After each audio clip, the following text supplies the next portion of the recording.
What's up everybody? Welcome to my channel, Fallcraft Designs. I'm Wendy. Today we're going to create some coasters using wood and gold foil flakes. They're going to be clear so you'll be able to see through them, and I hope you enjoy it. Please subscribe to my channel and you'll get notifications when I create new videos, and if there's something you'd like to see me do, put it in the comments. Always like to try different things, and I hope you enjoy this. Have a great day. So I cut the wood down to a little bit thicker than the actual molds, and I sanded them to 220 grit. And now I'm just cleaning them off with some painter's tape just to make sure that there's no extra sawdust on there. I'm doing a clear casting with gold flakes, and I don't want any tiny bits of sawdust showing up in the resin. And then from there, I'm going to place them in the molds just to get an idea of where I want things to sit. This is actually wood off of my property, but I made sure that it had been dried thoroughly, and I checked it with a moisture meter to make sure that it wasn't too much moisture in it.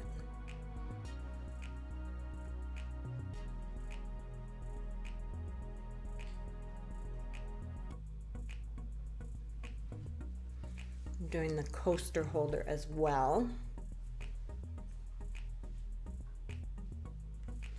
And then I just placed some of the gold foil flakes in just so I could get an idea of what they were going to look like prior to pouring the resin.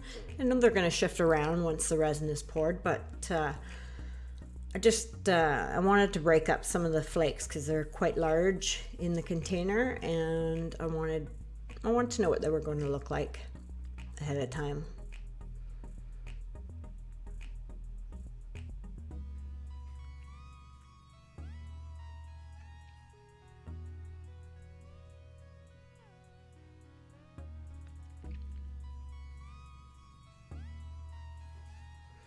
And here we go. I'm using Ecopoxy Flowcast SPR. It's a low viscosity resin, so it releases the bubbles quite well. I wanted to make sure I didn't have any bubbles in the clear casting. And remember that wood floats. So I didn't fill the molds completely. I filled them quite a bit, but not completely. I knew I was going to have to sand the underneath anyways because of the thickness of the wood, and I just felt it would be easier to do it this way. And then I broke up some gold flakes to pour into the coaster holder prior to putting any of the wood in. I put some resin in. I didn't fill it completely because I knew I was putting wood in as well to fill the spaces.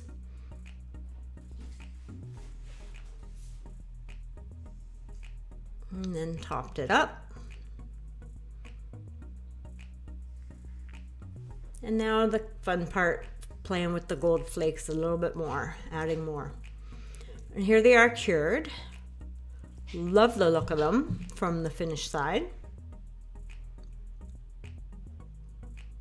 But as you can see, the wood, it doesn't look that great from the underneath because they weren't fully submerged in the resin, because they float and because they were a little thicker than the mold. So I knew I was going to have to sand it all down.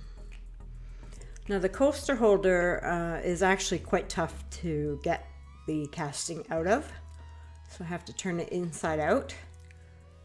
I feel like I need 4 hands for it sometimes, but it eventually made its way out.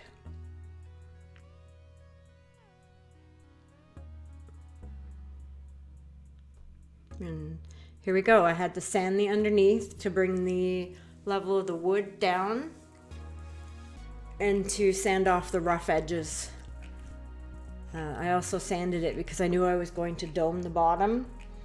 I sanded it to 220 so that there was a coarseness so that the extra resin adheres properly.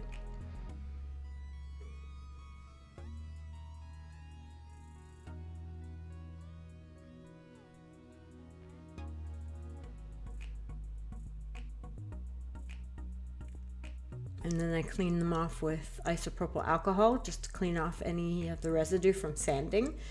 Again, I don't want them in the clear resin, so I had to make sure it was extremely clean.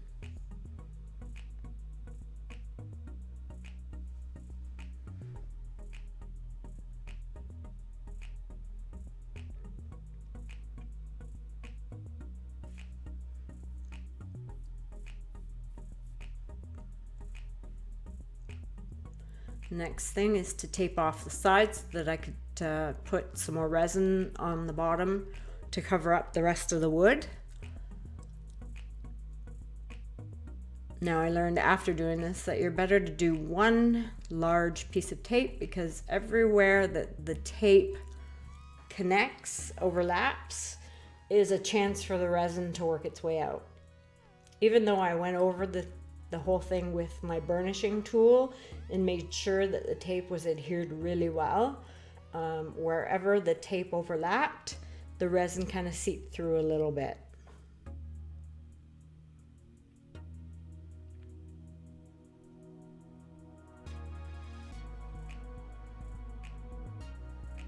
Tape all 4 coasters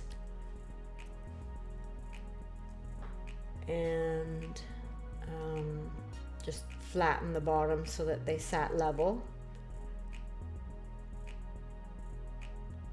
And then I tape the coaster holder as well.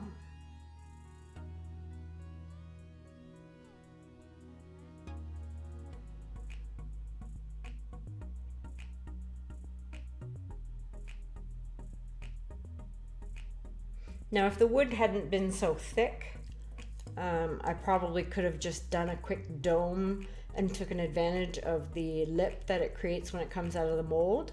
But because the wood was so thick, I decided to tape it off and just do a little bit thicker layer.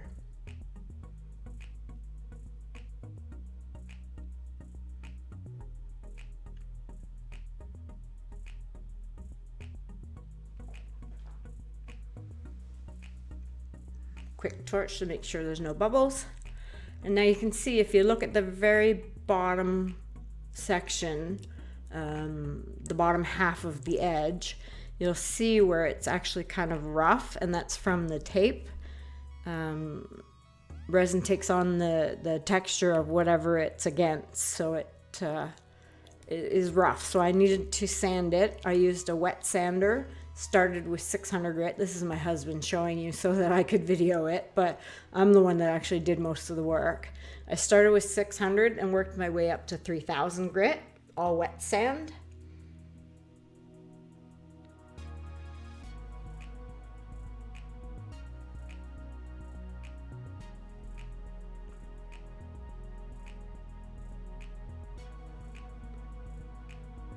Now, even at 3000 grit, it leaves it a little bit cloudy. So I used my car polisher, of all things, with a microfiber bonnet on it. And this Megar's, I don't know how to pronounce it, car wax for the first polish. And then for the second polish, I used the Plastex, and it polished it up beautifully. And here's the end result. I'm actually really pleased with how they look. And there's a final touch, because they are coasters meant to protect people's furniture. I got some 3M bumpers off of Amazon. They're meant to be used for like kitchen cabinets and things like that, to keep the doors from closing loudly. But they're little clear dots. And what I did was I just stuck them onto the 4 corners of the coaster and the 4 corners on the underneath of the coaster holder, just so that when they use them, their furniture is protected.